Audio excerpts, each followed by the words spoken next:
Sa Kamara naman, tuloy ang paghahain ng mga panukala kabilang ang exemption sa buwis para sa overtime pay na inihain ni Batangas Representative Vilma Santos Recto. Saksi si Katrina Son.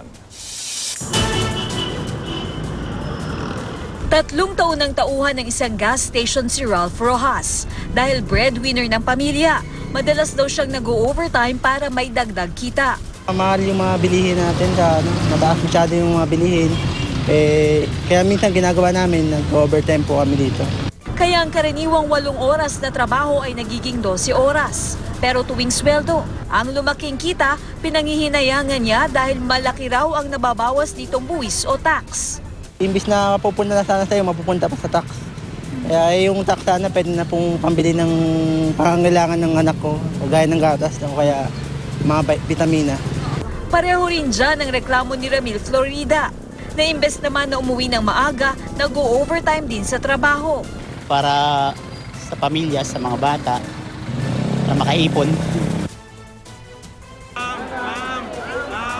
Yan ang gustong baguhin ni Batangas Representative Vilma Santos Recto sa isinusulong niyang House Bill 2599 na naglalayong huwag buwisan ng overtime pay ng mga empleyado. Yun is money na iikot din naman at alam din natin na tulong din yun sa ekonomiya. Same money, papaikutin lang natin, di ba? And nabibigay natin yung insentibo na nararapat sa mga nagbibigay ng sobrang trabaho.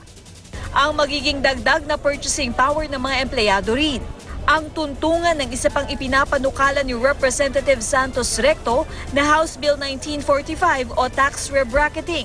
Sa ilalim nito, 5% na lang ang magiging buwis ng mga kumikita nang hindi tataas sa 25,000 pesos kada taon.